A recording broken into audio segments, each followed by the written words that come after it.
আসসালামু আলাইকুম ওয়া রাহমাতুল্লাহি ওয়া বারাকাতুহু। নাহমাদুহু ওয়া নুসাল্লি আলা রাসূলিল কারীম। সম্মানিত দর্শক ভাই ও বোনেরা, যে যেখান থেকে দেখছেন সকলকে আন্তরিক শুভেচ্ছা ও মোবারকবাদ। বিষয়ভিত্তিক বা আলোচনায় আপনাদের সকলকে স্বাগতম। এখন আলোচনা করব, সম্প্রতি সময় আমরা সকলে ইউটিউব, ফেসবুক, টুইটার, টিকটকে আমরা দেখতে পেয়েছি যে একজন দ্বীনের দায়ী, ইসলামের দায়ী, আমাদের সকলেই পরিচিত, আমাদের হৃদয়ের ভালোবাসার মানুষ, হযরত আমাদের অনেকে শেখ বলে থাকেন, অনেকে জনাব বলে থাকেন, আমি বলবো আমার প্রিয় ভাই আবু তাহা আদনান ভাই। তার সাথে কত একটা কষ্টকর বিষয় ঘটে গেছে। আপনারা সকলে জানেন, তার স্ত্রী তাকে পরের কথা শুনে তাকে কত মারাত্মক অপরাধে বা অপবাদে তাকে অভিযুক্ত করেছে। তা আপনারা সবাই জানেন, বিষয়টা মিটমাট হয়ে গেছে। তার স্ত্রী ভুল স্বীকার করেছেন, বলেছেন যে হ্যাঁ, আমি কিছু মানুষের কথা শুনে তাদের প্রলোভনে পড়ে আমি আবেগের কার বশবর্তী হয়ে আমি ফেসবুকে লেখা দিয়েছি। পরবর্তীতে তিনি ক্ষমা চেয়েছেন এবং তার স্বামী আবু তাহা আদনান সাহেব তিনিও দয়ার পরিচয় দেখিয়ে তিনি তার স্ত্রীকে ক্ষমা করে দিয়েছেন। যাই হোক, বিষয়টা মিটমাট হয়ে গেছে, কিন্তু এখানে কিছু বিষয় রয়ে গেছে। সেটা হলো, প্রথমত এই বিষয়টি এমন কোনো টিভি চ্যানেল নেই, এমন কোনো প্ল্যাটফর্ম নেই যেখানে বিষয়টি প্রচারিত হয়নি। এমন কোনো মানুষ নেই দেশ বিদেশের যাদের কাছে এই সংবাদটি পৌঁছায় নেই। আর কেন বা পৌঁছাবে না?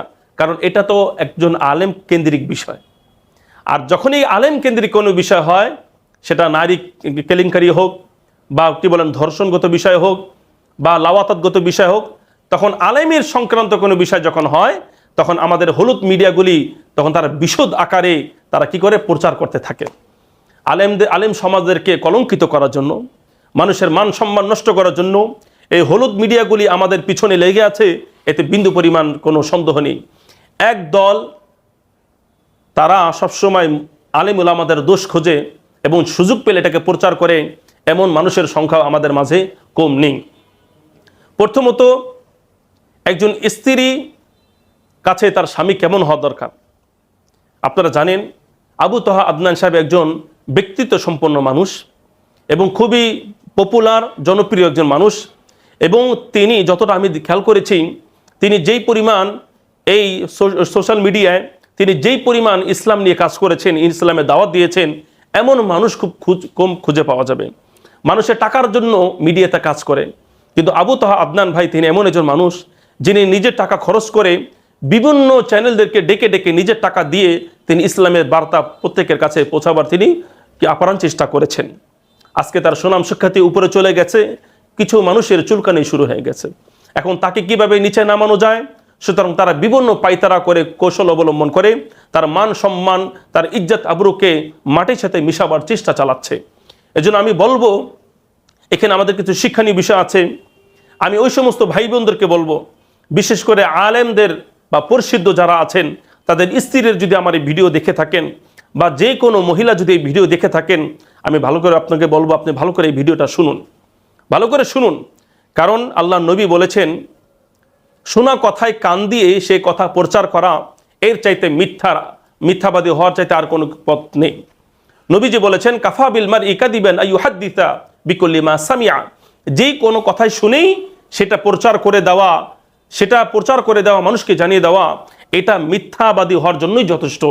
সুতরাং আবু তাহা আদনান ভাইয়ের স্ত্রী, তিনি পরের কথা শুনে তার প্রাণ প্রিয় স্বামী তাকে বিশ্বাস না করে পরের কথা বিশ্বাস করে তিনি তার স্বামীর নামে কত বড় একটা অপবাদ তিনি মানুষের সামনে প্রচার করে দিলেন।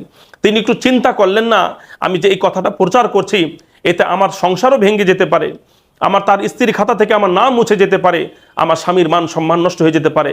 কিন্তু তিনি একবারও চিন্তা করেননি। অথচ আমি যতটুকু জানি, তিনি একজন শিক্ষিত একজন মহিলা। অথচ তিনি হাদিস ফলো যদি করতেন, তাহলে তার দ্বারা এই অঘটন ঘটে যেত না।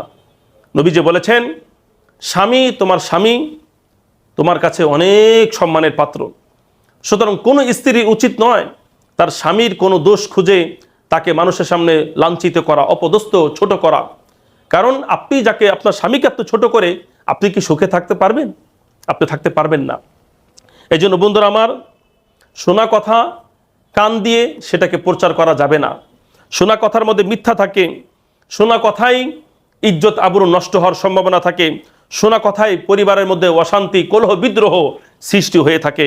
এজন্য বন্ধুরা আমার, আল্লাহ নবী বলেছেন, কোনো ফাসিক ব্যক্তি যদি তোমাদের কারো কাছে কোনো সংবাদ নিয়ে আসে, উদাহরণস্বরূপ আপনার কাছে যদি আপনার স্বামীর কোনো বিরুদ্ধে কোনো সংবাদ যদি এমন কোনো ফাসিক ব্যক্তি নিয়ে আসে, যার ঈমান আকীদা ঠিক নাই, যার আমল ঠিক নাই, যার ভিতরে কি বলে দিয়ানাতদারিতা নেই, ধার্মিকতা নেই, এমন কোনো মানুষ যদি আপনার কাছে, অর্থাৎ আপনি যদি স্বামী হয়ে থাকেন, আপনার কাছে যদি আপনার স্ত্রীর ব্যাপারে কোনো সংবাদ নিয়ে আসে, যেটা আপনার জন্য শোনা মাত্রে আপনার আগুন, ক্রোধের আগুন ধাউ ধাউ করে জ্বলে ওঠার মতন বিষয় হয়ে যায়, এমন সংবাদ যদি নিয়ে আসে, তখন আপনার উচিত হলো ক্রোধান্বিত না হওয়া, রাগান্বিত হয়ে স্ত্রীকে তালাক না দেওয়া, স্ত্রীর ব্যাপারে কোনো কঠিন সিদ্ধান্ত গ্রহণ না করা।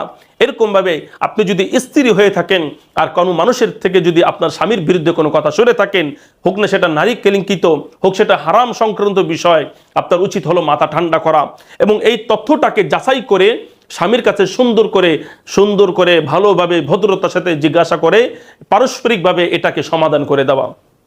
অথচ আমরা কি করি, একজন একটা সংবাদ বলেছে, সেটা নিয়ে আমরা নাচানাচি শুরু করে দেই।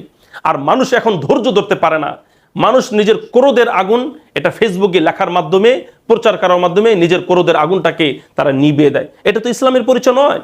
আল্লাহ রাব্বুল আলামিন বলেছেন, ইয়া আইয়ুহাল্লাযীনা আমানু ইন জাআকুম ফাসিকুম বিনাবাইন ফাতাবায়ানু, হে মুমিনরা, তোমাদের কাছে যখন কোনো ফাসিক, নামাজ ঠিক নাই, যার রিজিক ঠিক নাই, হালাল ঠিক নাই, যার কোনো সুন্নাত তরিকা কিছু তার জীবন ব্যবস্থায় নেই, সে আসে সংবাদ নিয়ে, আর তুমি তার কথা শুনেই একজন পাক পবিত্র মানুষকে অপবাদ দিয়ে দাও, তুমি এতই বিবেকহীন, এতই জ্ঞানহীন। আল্লাহ তাআলা বলেছেন, যখনই তোমাদের কাছে কোনো ফাসিক ব্যক্তি, কোনো গুনাহগার ব্যক্তি, সে যদি কোনো সংবাদ নিয়ে এসে, তাৎক্ষণিক মাথা গরম না করা, কোনো সিদ্ধান্তে উপনীত না হওয়া, কঠিন কোনো সিদ্ধান্ত গ্রহণ না করা, ফাতাবায়ানু, এটাকে যাচাই করা, যাচাই করে মীমাংসার মধ্যে অংশগ্রহণ করা।